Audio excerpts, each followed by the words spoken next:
From the Times and the Sunday Times, this is The Story. I'm Manveen Rana. And this week, there's only one thing that absolutely everyone has been talking about. It's the question that has taken over the internet. Where is Kate Middleton? The rumours keep coming about her whereabouts, about her condition, and it's frankly gotten quite crazy. Kate? It's grainy. It looks like a Bigfoot sighting. Yes, it Wherever you stand on Kate's conspiracy, there's no doubting its impact on the reputation of the British royal family. So, sound the royal klaxon. We've pinned down the Times expert on all things royal to answer the questions that we're all asking.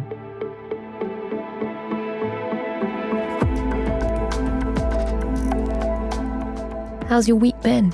A week is a very long time in royal news at the moment. Even a day feels like an age at this stage. So thanks for inviting me back on to bring everybody up to date, because it still is the topic of conversation. People are still talking about it.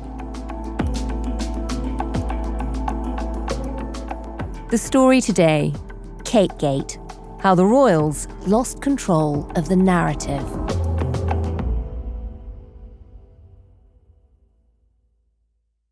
So my name is Kate Mansey and I'm assistant editor at The Times, where I cover the royal family and I'm in charge of their royal coverage. And Kate, you were on the podcast just last week talking about the frenzy around the Princess of Wales after, we found out that photo from Mother's Day had been altered. And it feels like we've all gone down the rabbit hole even deeper since that photo fiasco with another one. It's sort of a sense of deja vu, because we had that Mother's Day picture supposed to be reassuring. But since then, we've had this footage emerge in the Sun newspaper, and that showed Prince and Princess of Wales out shopping at the Windsor Farm shop, which is close to their home at Adelaide Cottage. And it seemed to show them happy, relaxed. Kate was walking very briskly, looking pretty healthy and holding her own shopping bag. So not an invalid who still needs lots of time to recover. So initially it was thought that this would be really reassuring for the public, I expect. It seemed to have been taken on a mobile phone by a passerby, another shopper who happened to be there on the same day and thought, crikey, I'll take a quick video of this because it's such an extraordinary sight and she's a person everybody's talking about. I mean, firstly, I've got to ask, how normal was that shopping trip? Is this genuinely something that they went out and they were just caught quite by accident, or did they go out knowing somebody would see them and take a picture and that would be sent out as a message? So you're getting to the nub of it, I suppose.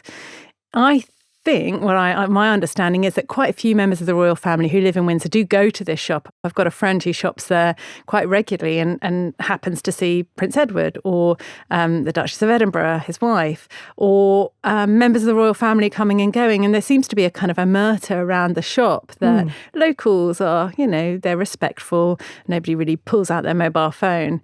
So it may well be that this was just one of many trips that the Prince and Princess of Wales have made to the shop. But they must have known, given the huge interest in Kate and her recovery, and again, all the conspiracy theories surrounding it online, that if she was spotted, there was a chance she would be photographed. But do I think they went there for that reason? No. I think they probably just went to get some food, baby foots out into the public and out and get some fresh air. So that's, in my mind, perfectly understandable. I don't think it's part of a sophisticated sort of setup. And then when this footage did emerge, rather than reassuring people that, this is a recovery on track, it seems to have just raised even more questions. It did, because the conspiracies didn't end there. It wasn't, oh goodness, here she is walking around looking healthy and happy. Very, very soon we had people online, and this is not just unnamed trolls, but people who are of certain standing saying, that doesn't look like her. I don't believe that's her. I think that's a body double. And all sorts of strange conspiracies which started to kind of spiral from this one seemingly kind of innocent video that was taken by a bystander. And it's like a snowball. It starts as a small snowball with a few unnamed trolls or a few unnamed kind of armchair theorists. And very quickly, you're looking at an avalanche. And seeing that happening online, seeing the speculation running absolutely wild, has Kensington Palace said anything? They have responded with a characteristic silence over this footage and the stills which were taken from it and put in newspapers. So they declined to comment on the video, and they've continued to say throughout that Kate is doing well, and that's all they have said. There's no confirmation that this was the Princess of Wales, and the news that I was receiving from Kensington Palace was, we don't comment on anything they do in their private time. So end of, that's it. And then on Wednesday, what felt like frenzied internet silliness suddenly tipped into something a bit darker, because we heard that there'd been an incident at the London clinic where Kate had been treated. Tell us about that. So the news broke that the Metropolitan Police has now been asked to look into claims that the Princess of Wales had a confidentiality breached while she was a patient at a private London hospital. And a government minister has been outspoken about it, and even Rishi Sunak addressed it.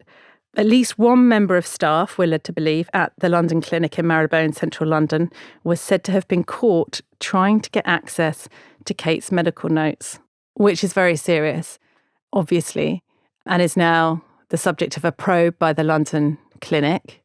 They've informed Kensington Palace, which by rights you have to inform the person whose data has been breached. And Kensington Palace have simply said, this is a matter for the London clinic. We don't know enough at this stage to say what was the motivation behind this apparent breach.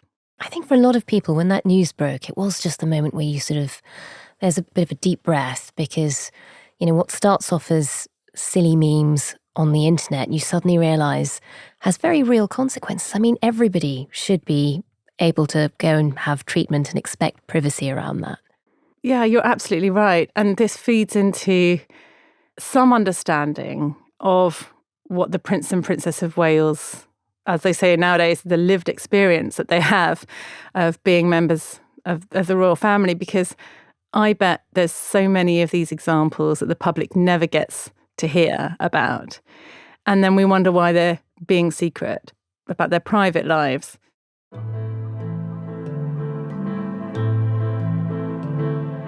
And there is just a huge interest in this, which is what's fueling a lot of the online conspiracies and a lot of the memes. But, just give us a sense of how big this story has gone. And I mean globally, not just in Britain. In Britain, we know that it's been hugely talked about. The conspiracy theories have been expanded in all across the mainstream media, as well as just on online chat rooms. But that even is nothing compared to what we're seeing in the States, for example. So in America, we're told that Kate Middleton was the most searched for term.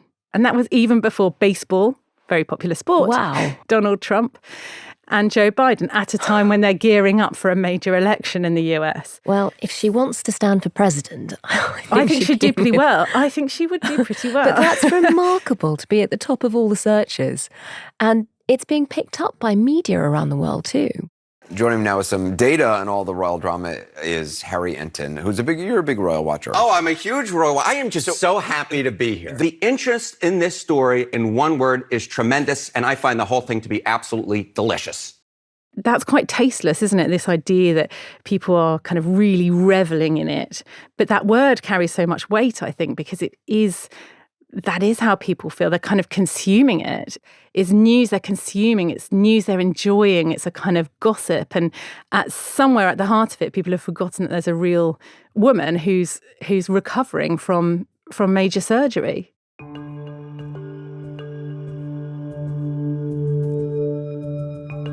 Is there also a problem here, not just with the public's interest, but kind of with the way the palace has handled this? Just give us a sense. You've dealt with them for 15 years now. How does the PR machine in Kensington Palace operate? How does all of this normally get communicated to journalists?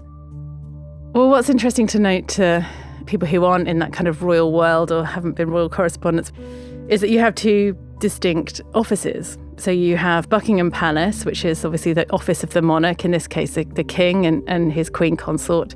And then you have Kensington Palace, which is the Prince and Princess of Wales's office. And they are run as, although it's one firm, as Prince Philip used to describe it, and it's one royal family, they are run like two separate business entities, if you like. So they have different people who will run the press teams and different strategies. And William's office does operate on its own. It won't particularly ask for advice from the King's office.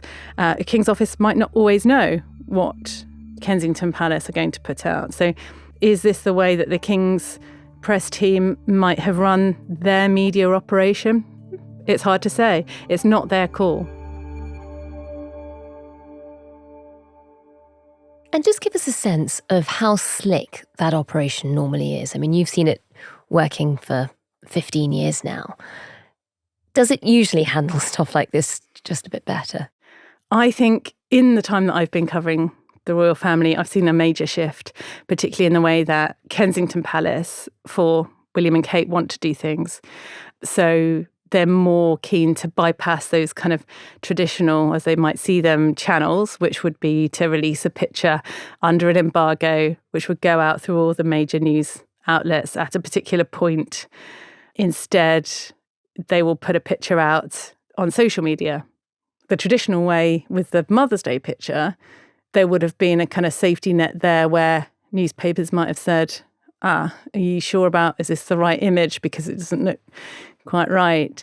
And they would have had a kind of 12-hour window before the embargo to think about how they might handle the reaction to it. Whereas putting something out straight away on social media, they don't have that luxury of time. They can't call round the papers and say, in a way that they might have done in the past, what do you think of the picture? How are you using it? Are you going to put it on the front page? So it's definitely a different way of doing things. And instead, we've had, the catastrophe of the Mother's Day picture, all the speculation now. Is that affecting the rest of the royal family? On one level, you can dismiss the kind of online conspiracy theorists, but in an age of not only 24-hour news, but 24-hour social media, which is where most people, let's face it, get their news. And the danger of that, of course, is that you can't dismiss this as online gossip anymore, because it's not very long until it snowballs, as I say, into an avalanche. And this was seen quite distinctly this week, where somebody had mocked up a fake Buckingham Palace statement. The sort of statements that I receive from the palace all the time. They've got the crest at the top, it says Buckingham Palace. And one glance at it, I'd say, yep, that looks like an official statement. The statement actually said that the king had died. Oh, God. But purporting to be an official statement. So this was circulated, went around the world, to the extent that the Russian state media was reporting it as fact to a country where that's where they get their news and that's their trusted news source. And it got to the extent where they did then have to put something out. And the UK embassy in Ukraine had to then counter that and say, no, that's not right. The king is happily still with us. And when it gets to that level, that's a huge problem for the brand of the monarchy. Where do you think they could have done things differently? I mean, you're literally the person on the other end of the phone ringing them up and, asking for information. Do you think they should have said more earlier? Is there a reason all the speculation have just gone out of control? At this juncture, Kensington Palace has definitely lost control of the narrative, as they say, and PR, the narrative being the message that you want to present about the people that you represent. The message was, she wants private time. Her recovery will take until after Easter, and that's it.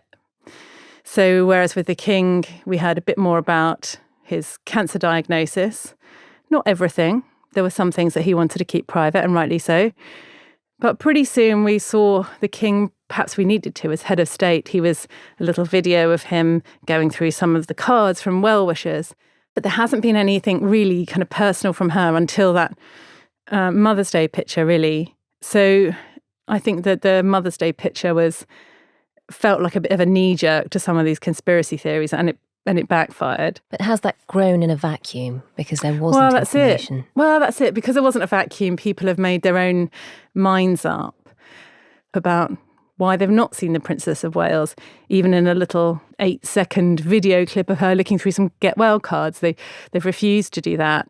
And I think that has only fueled the media madness. And that's how one of the aides at Kensington Palace sort of described it to me, the kind of the madness surrounding it. And that was the word. And I thought, well, yes, but they've done nothing proactively to counteract the madness.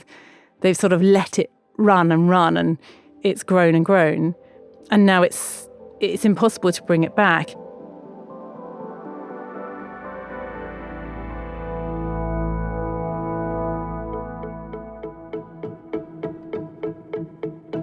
Whilst the Princess of Wales has been almost completely out of sight recovering, Prince William has carried on his royal duties despite the intense scrutiny of the family's every move. I think William thinks that he'll just let the work speak for itself. So he's been to Sheffield, for example, to continue with his homelessness project. He's presented awards at the Diana Awards ceremony. He's carried on with his Earthshot environmental campaign. And these are all brilliant things that he's doing. And no one's criticising the work that he's doing. But it does remind me of a point when Princess Diana and Prince Charles, as was, the marriage wasn't going very well. And they were on an official visit to India. And it was that kind of iconic picture of Diana who went to the Taj Mahal on her own and sat on the bench on her own. And most of us will remember that very kind of iconic image as symbolising for the first time the state of the relationship, and then he wasn't there at this kind of monument of love at the Taj Mahal with his wife. But in fact, people forget that he was actually elsewhere delivering a very important speech, which could only be done on that day, which he felt was something he had to do. And he thought that by carrying on with the job at hand, that would be the best way to dismiss the doubters. But nobody remembers that. They do remember that picture. A lot of people remember seeing that picture because it seemed to speak volumes about the state of the relationship and where they were. What the members of the public will want to know when William goes to the Diana Legacy Awards is, where's Kate? To just have a couple of personal thank yous from William for all the good messages, all the support and love that the public has sent to both palaces. It wouldn't have taken very much. Might have been a better strategy overall.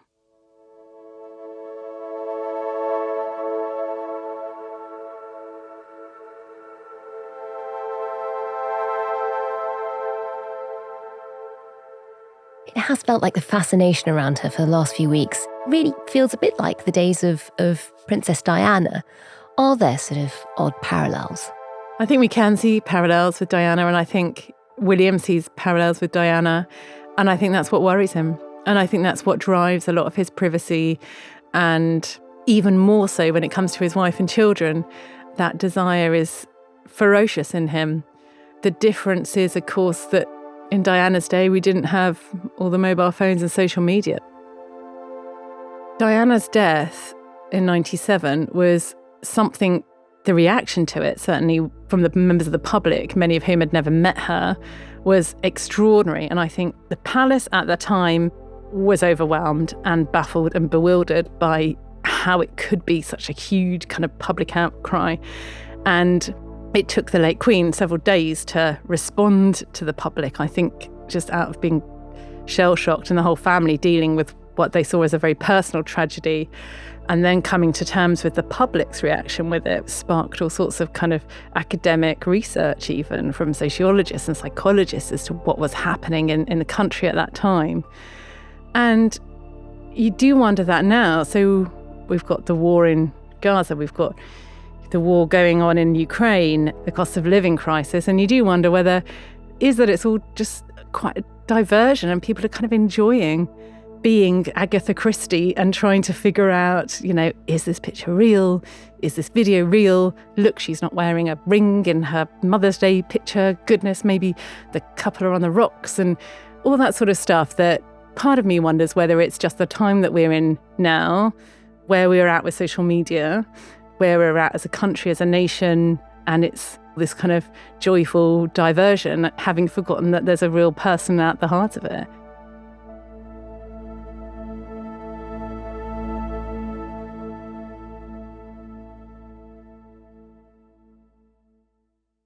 And for Kate and William, they've always they've been the younger, more modern royals. It's felt like they've had a very curated image they've put out to the world. Is there a danger that all of this speculation, as you say, is she wearing a ring? Is she not wearing a ring? What's really going on behind the scenes? Will some of that stick? Will this do real damage to their brand in the future?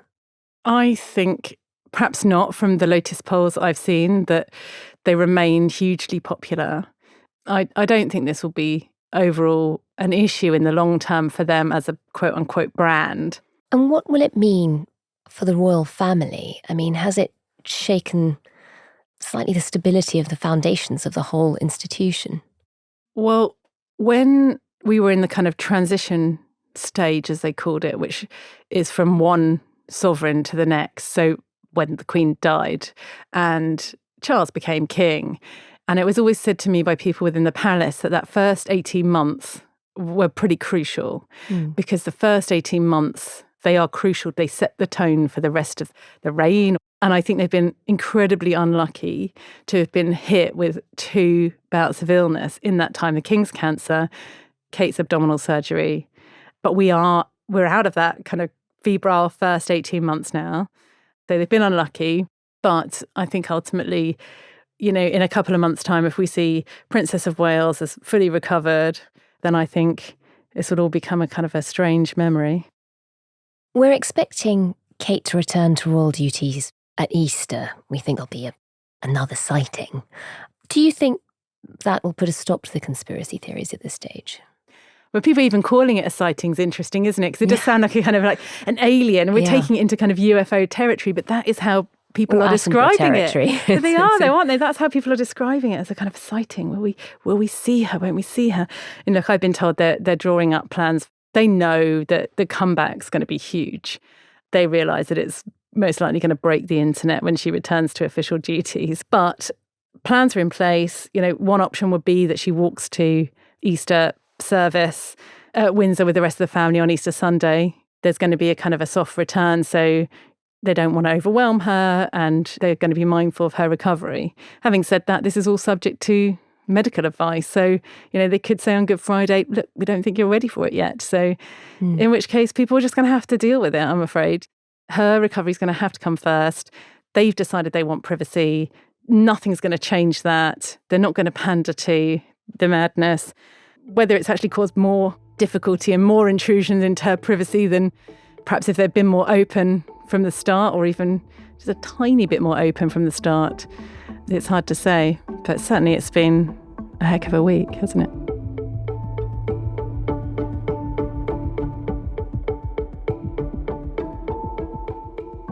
That's Kate Mansey, Associate Editor for The Times, who specialises in royal matters, which for now makes her the busiest person in the newsroom. And you can read all of her updates on this story on the Prince and Princess of Wales online at thetimes.co.uk with a subscription.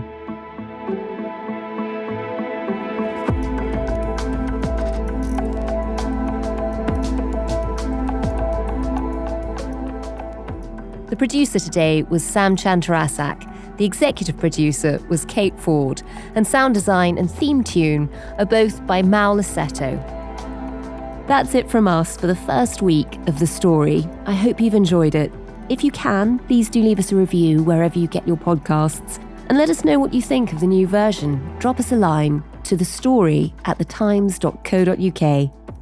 And if you haven't already, do give us a follow. Thanks for listening. Have a lovely weekend.